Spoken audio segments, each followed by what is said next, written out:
Hello students, I am your science teacher Uma ma'am and we will continue chapter 8 cell structures and function with size of cells. तो cells की size कैसे होती है? The size of cell in living organism may be as small as a millionth of a meter. Right? हम maths में पढ़ रहे हैं कि 10th राइट 1/10 जिसे हम 10th कहते हैं राइट तो वो स्मॉल होता है। उसी तरह उसमें मिलियंथ मीन्स माइक्रोमीटर और माइक्रोन इतनी स्मॉल साइज में सेल्स हो सकते हैं और may be as large as a few centimetre right. Micron जैसे स्मॉल या तो सेंटीमीटर में बिग साइज में सेल हो सकते हैं। However, most of the cells are microscopic in size and are not visible to the unaided eyes.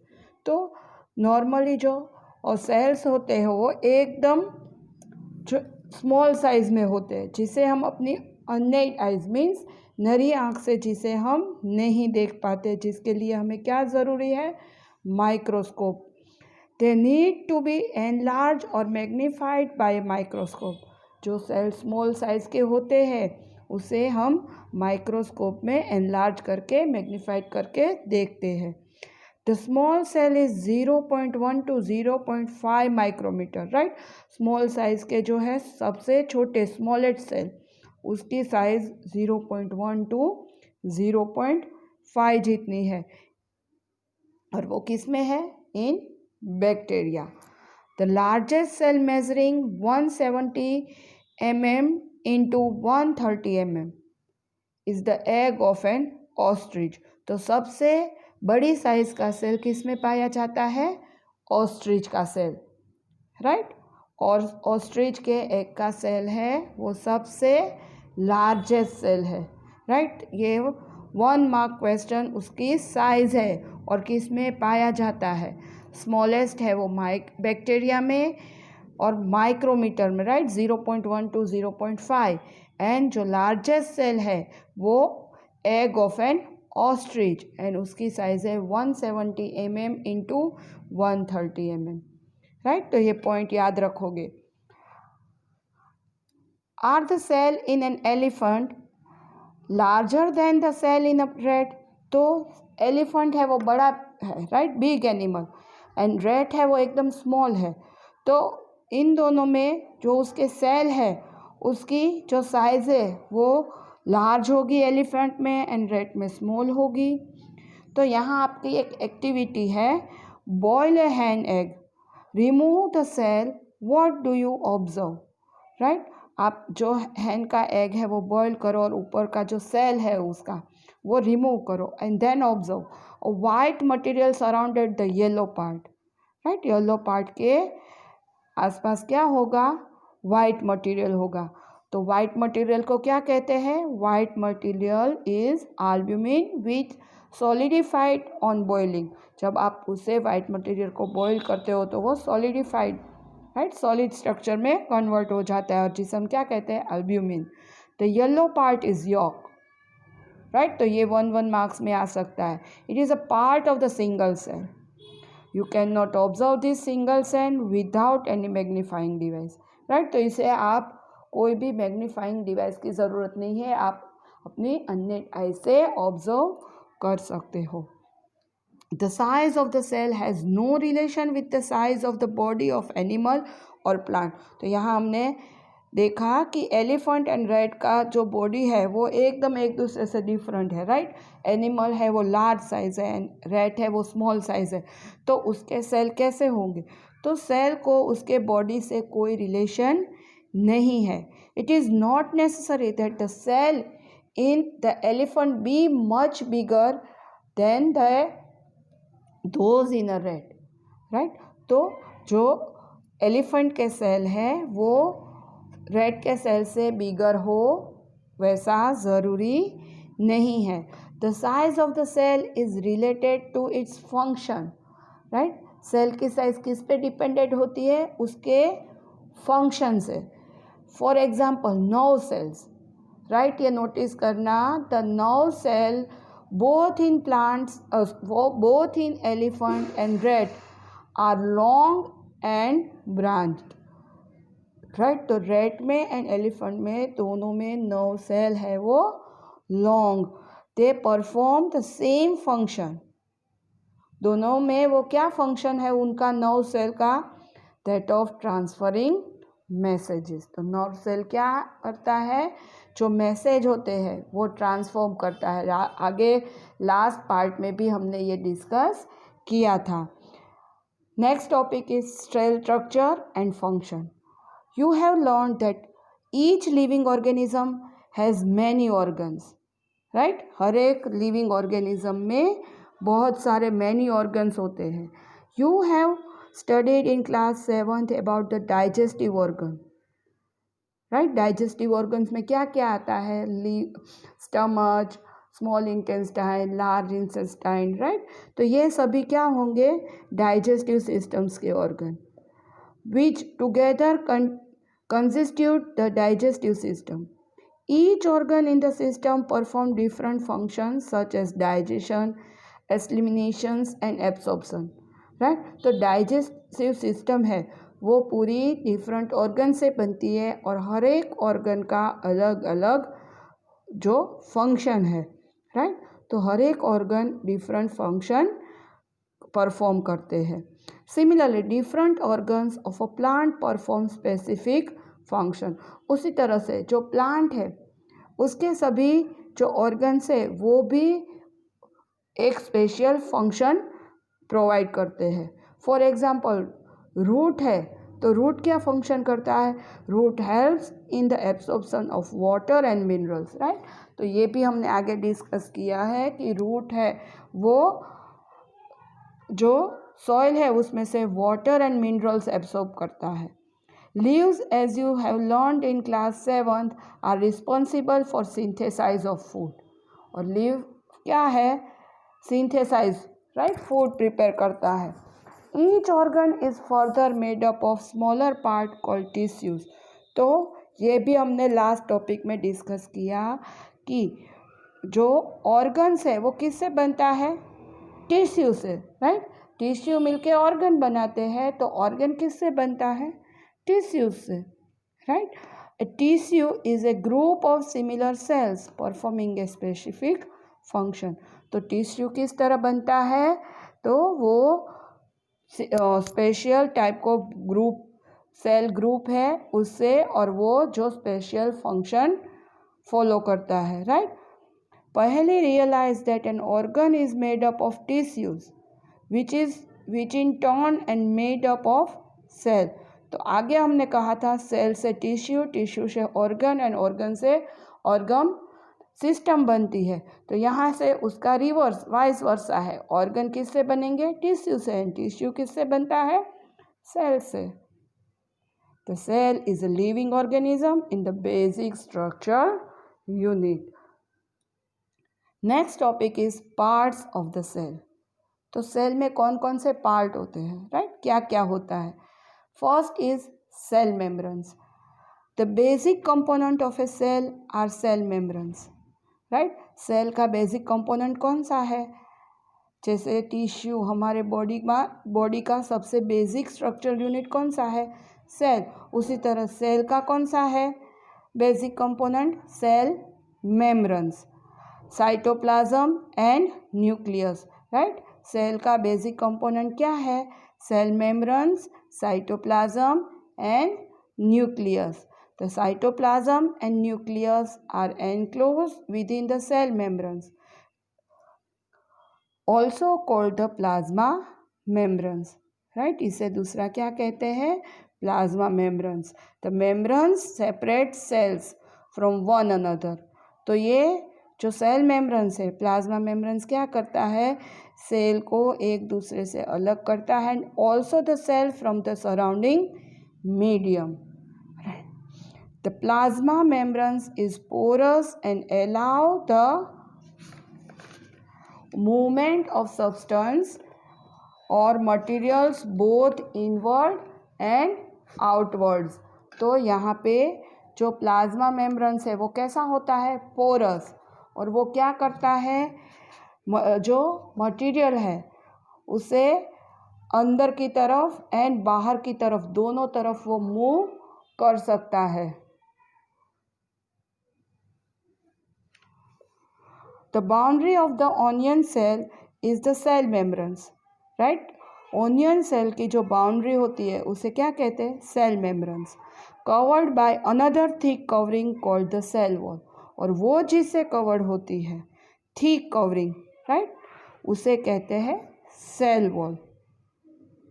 The central dense round body in the centre is called the nucleus, और जो बीच में होता है उसे कहते हैं, सेंटर में होता है उसे न्यूक्लियस। यहाँ आपको ऑनियन सेल की फिगर दी है, right.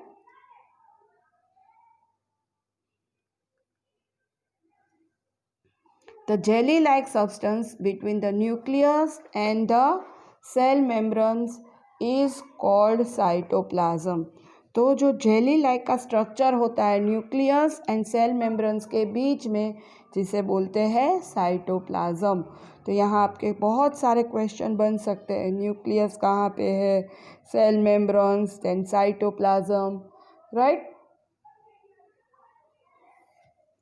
You have learned earlier that the cell membranes give shape to the cell। तो सेल मेम्ब्रेन्स क्या करता है? Gives shape to the cell।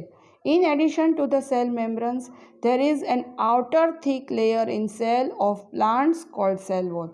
तो यहीं पे हमने डिस्कस किया कि सेल मेम्ब्रेन्स है उसके ऊपर एक थिक लेयर होता है, राइट, उसे कहते हैं सेल वॉल।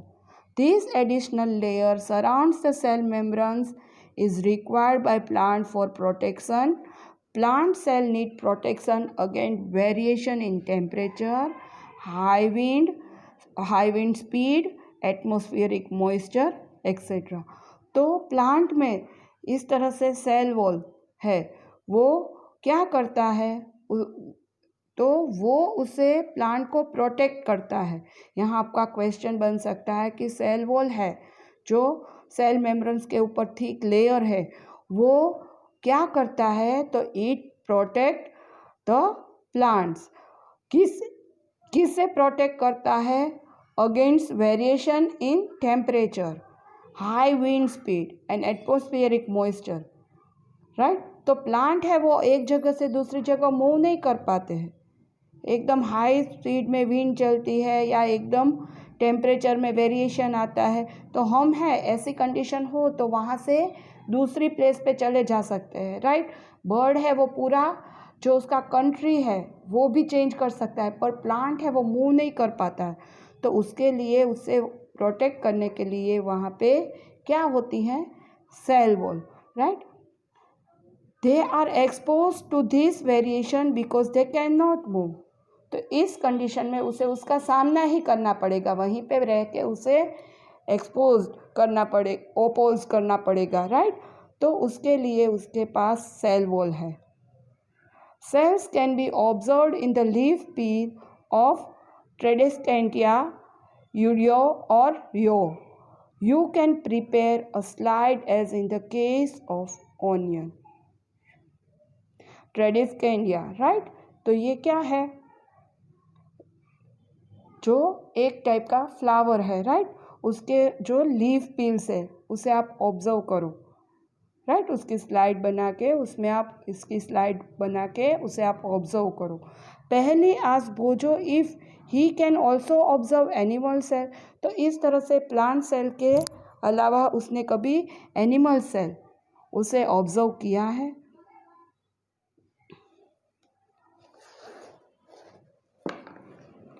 यहाँ पे आपका चिक सेल है, राइट। ये चिक सेल की स्लाइड है। तो यहाँ पे आप ऑब्जर्व करो क्या होता है। तो ये बीच में जो सेंटर में है जिसे हम क्या कहते हैं?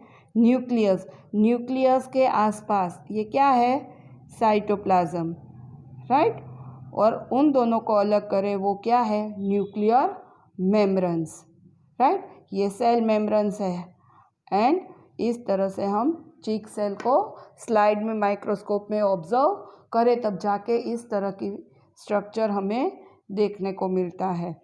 तो साइटोप्लाज्म, फर्स्ट हमने आगे टॉपिक किया cell membranes, then cytoplasm. It is the jelly like substance present between the cell membranes and the nucleus. तो व्हाट इज़ साइटोप्लाज्म, तो यहाँ हमें आंसर मिलेगा। आगे भी मैंने ये नोटिस करवाया था कि jelly like substance present between the cell membranes and the nucleus, जिसे क्या कहते हैं, साइटोप्लाज्म। वेरियस अदर कंपोनेंट्स और organ cells or cells are present in the cytoplasm. These are mitochondria, Golgi bodies, ribosomes, etc. Right? तो इसके अलावा sales में क्या साइटोप्लाज्म में क्या प्रेजेंट होता है, mitochondria, Golgi bodies and ribosomes. You will learn about them in later classes. तो 9th में ये सभी डिटेल्स में आता है, ये सभी टॉपिक आगे 9th में आप पढ़ोगे। Then next is nucleus, right. तो यहाँ पे हम ये स्ट्रक्चर देखते हैं जो सेंटर में होता है, राइट, जिसे हम क्या कहते हैं, nucleus. It is an important component of the living cell. It is generally spherical and located in the centre of the cell, right. कहाँ पे होता है, सेंटर में, और उसका स्ट्रक्चर किस टाइप का होता है, spherical. It can be stained and seen easily with the help of a microscope, right. Microscope में इस तरह से हम ऑब्जर्व करें तो हमें ये क्लियरली देखने को मिलता है। Nucleus is separated from the cytoplasm by a membranes. तो न्यूक्लियस है वो साइटोप्लाज्म से सेपरेट कहाँ से होता है, थ्रू मेम्ब्रेन्स। देखो यहाँ पे आपको जो दिखाई दी है वो क्या है, मेम्ब्रेन्स, जो इन दोनों को सेपरेट करता है, और जिसे क्या बोलते हैं, nuclear membranes. This membranes is also porous and allow the movement of material between the cytoplasm and inside the nucleus. तो ये जो न्यूक्लियर मेम्ब्रेन्स है वो कैसा होता है, पोरस, और जो मटेरियल की मूवमेंट है cytoplasm to nucleus and nucleus to cytoplasm, वो उसे अलाउ करता है, राइट। वहाँ से वो मूवमेंट मटेरियल की हो सकती है। With a microscope of higher magnification we can see a smaller spherical body in the nucleus।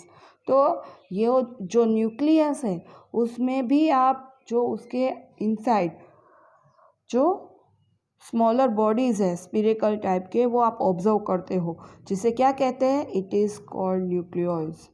In addition nucleus contains thread like structure called chromosomes, right. वहाँ थ्रेड लाइक ऐसा structures है जिसे क्या बोलते हैं, chromosomes. They carry genes and help in inheritance और transfer of characters from the parent to the offsprings.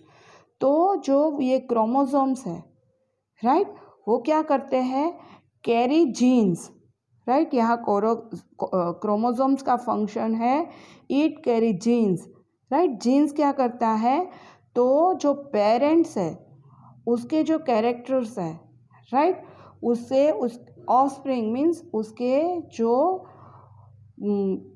बच्चे होते हैं, राइट, उसमें उस कैरेक्टर को वो ट्रांसफ़र करता है, राइट, उसके यंग वंस में उसे वो ट्रांसफ़र करता है। तो chromosome can be seen only when the cell divides, right. तो ये क्रोमोसोम्स कब देखने को मिलते हैं, व्हेन सेल्स डिवाइड्स। तो यहाँ जीन्स का क्या परफॉर्म करता है, वो है, gene is a unit of inheritance in living organism. It control the transfer of a hereditary characteristics from parent to offspring, right. उसकी जो कैरेक्टरिस्टिक पेरेंट्स की होती है वो उसके ऑफस्प्रिंग्स, राइट, तक पहुंचाते हैं। This means that your parent pass some of their characteristics on to you, means आपके पेरेंट्स में जो कैरेक्टरिस्टिक्स होगी वो आप तक वो पहुंचाते हैं, या तो आपके पेरेंट्स में उसके पेरेंट्स में जो थी। उसका एक एग्जाम्पल है, if your father has brown eyes you may also have brown eyes, right. If your mother have curly hair you might also end up having curly hair. तो आपके पेरेंट्स की ये जो कैरेक्टरिस्टिक थी वो आप तक आई, right. However the combination of genes from parents result in different characteristics. या तो आपके पेरेंट्स की दोनों की मिल के आप में आ सकती है, right.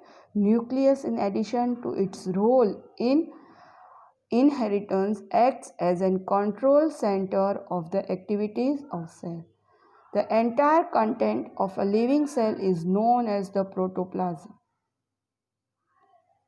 It includes the cytoplasm and the nucleus. Protoplasm is called the living substance of the cell. तो न्यूक्लियस है वो इस रोल जो है वो क्या करता है, सेंट्रल में इसे कंट्रोल करता है सारी एक सेल की एक्टिविटी को। And entire content of a living cell is known as protoplasm, और इसे प्रोटोप्लाज्म कहते हैं, right. The nucleus of the bacterial cell is not well organised like the cell of multicellular organism. There is no nuclear membranes, right. जो bacteria cell है वो multi cellular organism जैसे well organise नहीं होते हैं, उसमें न्यूक्लियर मेम्ब्रेन्स नहीं होता है। The cell having nuclear material without nuclear membranes are termed prokaryotic cell. तो जिस सेल में न्यूक्लियर मेम्ब्रेन्स के बिना न्यूक्लियर मटेरियल्स होते हैं, राइट, उसको क्या बोलते हैं, प्रोकैरियोटिक सेल। तो यहाँ डिफरेंस डिफाइन आ सकती है, prokaryotic cell.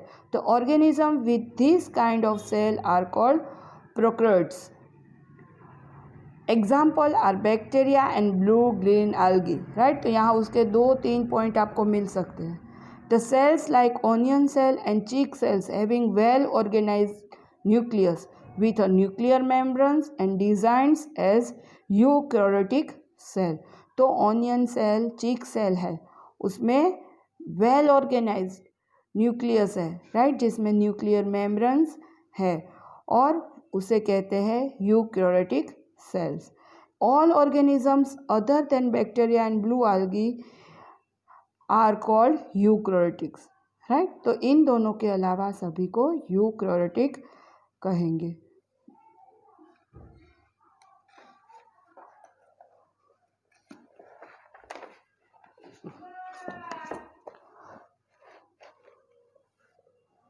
While observing the onion cell under the microscope, did you notice any blank looking structure in the cytoplasm? It is called vacuoles, right। तो जब आप माइक्रोस्कोप में ऑनियन सेल देखते हो तो बीच में एक ब्लैंक स्ट्रक्चर होता है, ब्लैंक, राइट, ब्लैंक स्ट्रक्चर, जिसे क्या बोलते हैं, vacuoles। It could be single and big as in an onion cell. Cheek cell have smaller vacuoles. Large vacuoles are common in plant cells. Vacuoles in animal cell are much smaller. तो यहाँ पे भी दोनों में difference है, plant cell में and animal cell में। Plant cell में उसकी साइज़ कैसी होती है, लार्ज होती है, जबकि एनिमल सेल में स्मॉलर साइज़ के होते हैं।